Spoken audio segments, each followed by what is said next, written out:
Second to your relationship with God is your business. Welcome to this video. See, what is happening right now is nothing short of a revolution. Everything, as you know, is changing and will change in the coming years. The nature of work, our lifestyles and wealth, all these are changing, and they're changing faster than ever before. So before we even project forward or project into the future, let's first take a backward look at history, or let's look at history from this point. Let's begin with the agriculture age. If we are to take a mental flight to say 150 years back, chances are that the first person we would meet would be a farmer. That is obvious. I'm talking about the agriculture age. It was defined by the fact that most people worked on the land. They were farmers. Then after that age came a technological breakthrough. The steam engines and the machineries came up where one tractor could work where 100 men used to work. One textile factory would make all the suits and garments for a city at a fraction of the cost of a tailor. So technology changed things then. You couldn't fight it. You couldn't avoid it. It was a revolution. It had to happen. Now, if we are to take a mental flight back again, anytime between, say, 1940 to the year 2000, there is a lot less chance that you'd meet a farmer, but you would certainly meet a factory worker. That was obvious. Whether it was a blue-collar worker or a white-collar worker, usually the blue collars were working on making products and the white collars were working on computers, which were the new machines, and they were making data. So regardless of the color of their collar, they were basically factory workers and they were doing repetitive tasks. And so that categorized the industrial age. But I come this day to announce to you that we've moved to a new age. We left the industrial age and we are now entering the entrepreneurial age. We are now entering the age of entrepreneurs. That means if now we are to take a mental flight forward to the future, anytime in the next 100 years, you most likely would meet people who are self-employed or they work in a certain entrepreneurship team or entrepreneur team, I mean. Those are the people you are most likely going to meet. Self-employed or some small business, they're working as an entrepreneur team. Different places, they meet virtually and all that. So here now comes this, because that's a fact, and that itself is a revolution. You can't fight it, you can't change it, it is going to happen. Now, where the challenge comes, and the reason for this video is a lot of my kingdom experts are not ready. Either we are not preparing ourselves, or I think we are not just aware, or we are just asleep. And that is why mostly I believe it is because we have a wrong understanding of business. So today I am going to address this idea that business is actually a spiritual activity and that making money is actually a spiritual activity.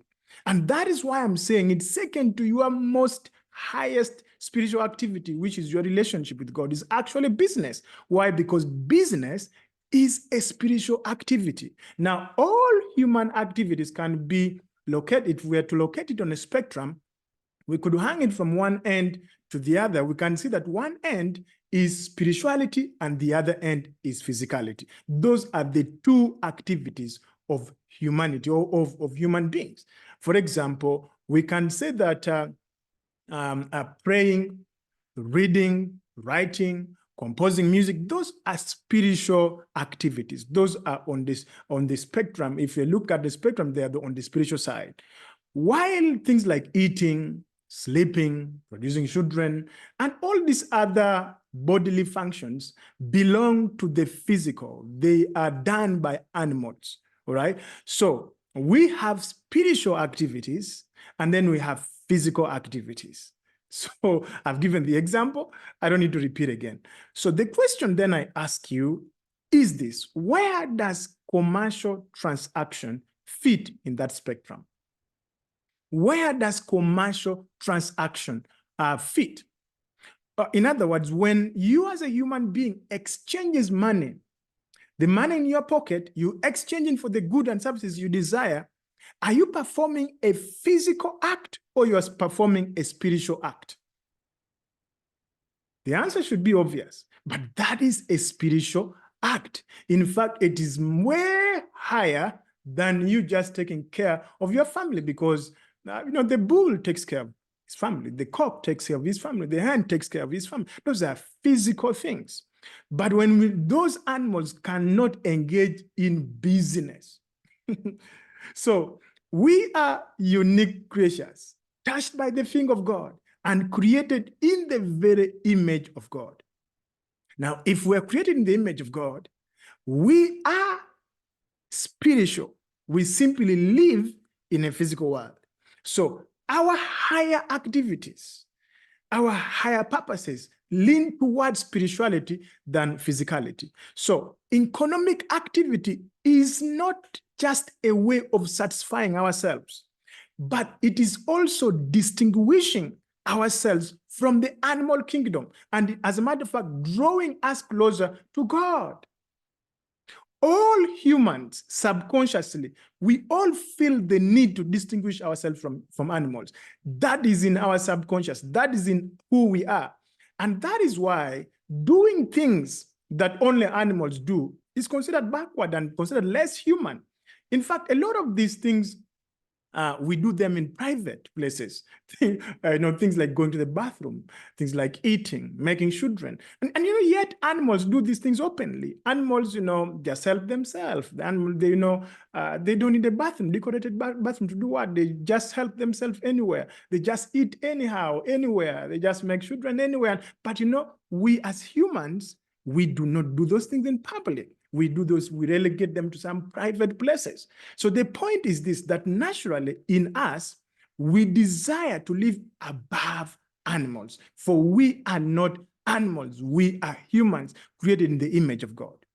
That is why, in the same way, you see, for example, seizing another person's property by force is animalistic. Those are what animals do. They fight, and the strongest one takes over. That's what animals do. But you see, purchasing that property voluntarily for a price negotiated with the seller finds favor in God. Yes, it is favor in God. It is fulfilling God's design when you can purchase that property voluntarily at a price negotiated by the seller. So you agree and say, okay, you know what? I'm paying you $1,000. That is finding favor in God. So the relationship between currency and God's favor springs from the Bible. So that relationship that has happened, currency has exchanged heart, that comes from the heart of God. In fact, let me amaze you, the Hebrew word for God's favor is the word shen, C-H-E-Y-N, shen, the word shen. So this word means, it's the Hebrew word for God's favor. And it also has the meaning for God's plan for human economic transaction. In other words, it is also the origin of the word coin and the word gain, or the word profit. So the word coin, coins, where you get money, or the words profit or the words gain actually come from the word shein. All right, so the word shein also serves for the Hebrew word store or shop, or as well as a modern market-based economy. In other words, a store or a market, let's think about it, is a place where people interact and make voluntary exchanges, leaving both parties happier and better off than when they were before. Just think about that. A marketplace is a place where two spiritual beings interact voluntarily, and they exchange. This is a place of exchange, and that exchange leaves both of them happier and better than before. This is why God smiles upon the marketplace. This is why God created and innovated and came up with the marketplace. So I wanted to note this also, that freedom from tyranny is necessary. It's a necessary condition for both worship and trade.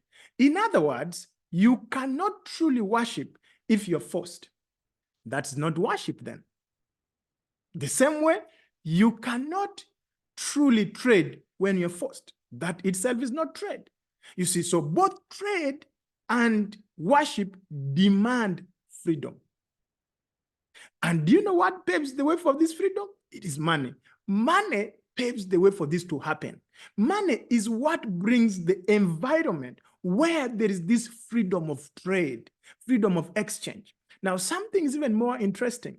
The Hebrew words for an entrepreneur or business profession is the word omen, omen, O-M-E-N, omen. So let's think about it. Omen. Now, that's the Hebrew word for entrepreneur. But I need your thought about this. You see, without any verifiable information that the entrepreneur will be successful in selling his goods, do you know what? The entrepreneur goes ahead and actually buys the inventory. No verifiable information that he'll be successful with selling his goods. The entrepreneur nonetheless purchases his inventory. He does not have any proof. He does not have any information, but he goes ahead and buys the inventory. And then after buying the inventory, he delights in selling out his entire inventory. He's happy about selling them. And do you know what? Even vital commodities like food or clothing, they are exchanged for these small metal discs or paper. They're exchanged for paper. Imagine clothes that people use to get warmth and cover themselves, and food and all this, they're exchanged for a piece of paper or for some coins. Now, instead of, the entrepreneur despairing and, getting all worried, because now he's thinking, okay, I have sold food. I have sold all my commodity. How am I going to feed my children? The business person, the entrepreneur, has complete faith that whenever he wishes, whenever he would like, there will be someone who will gladly give him food and clothes in exchange for that paper. Now, think about faith. Now think about the play of faith in this thing I'm trying to explain to you. You wake up, buy inventory without any proof. That itself, faith is substance of things hoped for, the evidence of things not seen. You wake up and say, okay, look, I buy the inventory, and guess what? You begin to sell. Even when you sell the inventory, you exchange it for a piece of metal, for a piece of paper. You see, so it is that faith that converts that mental disk or that printed paper into money. It is that belief. It is that trust. You see, and now we go to understand that it is that faith that gives currency value. It is that faith. Without that faith that the entrepreneur has, without that faith that the business profession has, there cannot be value in the currency. Let's think about the opposite. If he had traded with doubt and suspicion, then he would not contract any business deal at all. There would not be any, because, okay, how about if I buy inventory and no one buys, and I fail to sell? How about if I sell and then, okay, this paper that you're giving me, how about if it doesn't work? You see, if there is that aspect of doubt, then there is no business. So it is chiefly his faith that makes possible his profits. Profits is a result of faith. Gain, that coin, faith, that profit, whether you call it profit, you call it gain, you call it coin, is a product of his faith. And that is why it is not surprising that economics used to be a field study belonging within the realm of religion and theology. You cannot understand economics without understanding theology, without understanding spirit. Because today I would love to call it a spirituality, because again, religion and all this have just been messed up. But because think about it, people like Adam Smith, the great Adam Smith, as well as other friends in the 18th century, they were first religious philosophers before they were economists. Yes, they were first. Adam Smith himself wrote his first book, The Theories of Moral Sentiments, before he wrote The Wealth of Nations. So you cannot succeed in business if you are weak spiritually. You see, you cannot, I'm talking about being weak spiritual, not being weak religious. In our today's context, you'll forgive me, because again, religion has been messed up. In other words, business is 100% a spiritual game. The very act of business requires faith, and it is not possible to please God without faith. For God is a faith being. God operates in the realm of faith, and so business itself, by existence, by business existing, demands faith. Without faith, you cannot operate in business. So the problem is this, that when the Greek universities moved the study of economics, the study of business, from their religious departments to their science departments, poverty began. That was the beginning of poverty. That was the beginning of poverty in our world today. Why? They were actually now beginning to drive a wedge between capitalism, in other words, a wedge between business and its moral argument and spiritual dimensions that definitely underpin its validity. You see, you cannot separate why something happens, the power that makes something to happen, from that thing. So when they separated this, that was when business started to collapse. And that's why unemployment doesn't make sense spiritually speaking, but it makes sense today economically speaking. Because you are created in the image of God with something to exchange. If you understood that now you need to rise by faith, bring out your product, which is an act of creativity from God, which God has put inside of you, bring it to the marketplace, exchange it with your fellow men, so that each one of you becomes better. But today you've been convinced and you've been relegated to a place called unemployment that does not exist. So the point I'm trying to make is this: faith is the fuel that drives both business and religion. Or faith is the fuel, it's the engine that drives both business and spirituality.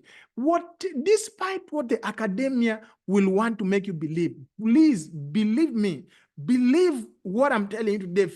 Faith is the fuel. The extent of your the growth of your business is directly proportional to growth of your faith. It is your belief in yourself and belief in that thing, and the belief in the forces in the forces in the marketplace that makes you to act.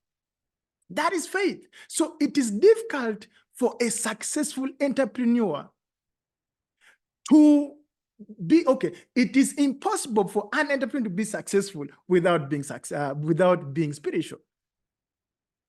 I'm not talking about without being religious, because again, I'm fighting to bring up this separation, but hope you make my point. I hope you get my point. So I have here's the issue. Let me even drive it deeper.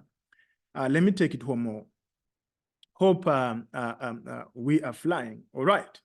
So you see, it is difficult for you as an entrepreneur to remain self-centered and succeed.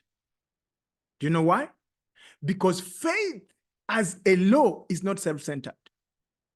So you cannot fight against the law of faith that you're just thinking about yourself, you're just self-centered as a business person and succeed. So it is precisely the preoccupation with the need of others that characterizes the successful entrepreneur. This is a law of faith. It is the law of faith being in action. The concern for the customer is the hallmark for a successful entrepreneur. And it is the very heart of the law of God. It is the very heart of the law of faith. This is where the phrase, the customer is always right, comes from, or the customer is the king comes from. So this is where the entrepreneur is putting the customer before himself. Tell me any arrangement that fulfills the love of God more than business. Because think about it. For you, you need to love your enemy, to love your neighbor more than you love yourself. It is only possible through as God has designed. It is only the business arrangement where that is designed, where that fits. So the entrepreneur must understand, and we are talking about the future, the age now, it's the entrepreneur age. So we need to rise up and study God and study his word and understand that the two cannot be separated. And so it means we are in the best age to ever be alive. Why? We are now going to manifest our true self. So that is point number one. The other thing that we must understand that the entrepreneur must value his employee, for they are his most valuable asset. So he must attend to the welfare, recognizing his employee as spiritual beings with their divine aspirations too. So the entrepreneur, the successful entrepreneur, must not only endeavor to compensate them fairly well, but also must make sure that they find meaning in their work. Now, if you listen to me and see how God has designed this, you realize that, you know what? The new age is the age of the spiritual man. The new age, the entrepreneur age, is the age of prosperity. We are going to see prosperity from the kingdom like we've never seen before. Why? Because just to live the kingdom life is for you to be successful. Because again, going and working where people are just using you, where you are taking as an employee with just a number and you're just part of, those days are over. We are now talking about where you team up. If you're a small team, everyone is finding meaning in what they're doing, and they are serving, wholeheartedly serving their clients. You see, so the Bible itself, in this regard, as I said, that you don't just compensate, but you must make sure that your employer finds meaning in what they're doing, because the Bible prohibits an employer from instructing his worker to perform meaningless work. For example, you don't hire someone and tell them dig a hole and then let them fill the hole. The next day again, they are digging the same hole. They dig the same hole, fill the same hole. So no matter how generous you're going to pay them, the Bible does not allow such a thing. Why? Because it leaves that worker with no sense of accomplishment. That worker is a spiritual being that must himself also find fulfillment in what they're doing. So according to God, the entrepreneur whose main occupation is self is doomed. According to God's laws, according to the laws of faith, and as you begin to study this, you're going to be amazed even more that according to God, if you are self-centered, you are doomed. You are going to fail. So we can see that for both business and religion, they discourage selfish and narcissistic behavior. You cannot succeed in religion, in spirituality, if you are selfish and narcissistic behavior. The same way you cannot succeed in business. So the point I'm making is you can't separate the two. They are driven by the same laws, for they originated from the same source, and that source is God. You can't separate the two. And that is why I'm making the point that second to your relationship to God is your business. It is the very act of your being. For you just to be, because we are human beings, that is business. So the synergy between business and religion is not just powerful, but it is because, why there is this synergy is because business transaction is a spiritual transaction. Now, if we know this relationship, and we understand the power of this relationship, the relation between God and the marketplace, is going to help us in very crucial areas. Number one, it will explain to us why paganism and business are not natural allies. I'll repeat it again. Paganism, the expecting of miracles, that things are just going to work out, and a pagan is someone who believes that things are happening because of some spiritual powers. So in pagan, when we're still in paganism in Africa here, we believed that, you know what, if there's floods, it's because the gods of floods are annoyed. It's not because it drained too much and there was a lot of water. So we say, so every explanation we have a spiritual backing. Now, the same thing is happening because I see the same thing today. My worry is I see a lot of kingdom experts, they're just practicing paganism. They're idolizing miracles. They're thinking that God is there, they're going to do nothing, and God's just going to throw free money for them. And then you'll hear people talking about, free money is miracle money and all these lies. This cannot happen because this is against the very law of business. It's against the very law of trade, and yet business and God are one. Secondly, this belief in the relation between God and the marketplace, helps us to interpret God in our life. You see, most of us have been thinking that the 8 hours you spend is actually, we call it, you work a secular job. We have that idea of secular job. But no, you cannot say that now you live 10 hours, 12 hours of your life in a secular way, because 8 hours you're sleeping. So now it means that when are you spiritual now? Does it mean your spirituality is, I don't know what, it means then you're not spiritual. You get what I'm saying? So we need to understand. With this understanding, you are not going to regard those 10 hours, those 18, because in the early stages of your entrepreneurship, you are putting in 18 hours, you're putting in 16 hours. So you're not going to regard that time that you spend in work is not some simple, detestful and isolated part of your life. It's not a lower service of God. It is a higher service of God. As entrepreneurs, our businesses are just as spiritual activities as our relationship with God. I want to put this, you see, a business person is more spiritual than a religious person just going to pray on a Sunday. We need to understand this because it is God who designed the earth to function like this. This is how you bring the kingdom. So lastly, business. I have to repeat it again. We cannot be able to separate it. Okay, there is no way that business can serve as a convenient explanation for moral departure in the marketplace. In other words, you cannot now say, because I'm in business, no, you can cheat, you can do anything, you can just treat people badly. No, it doesn't work because business is really tied to life.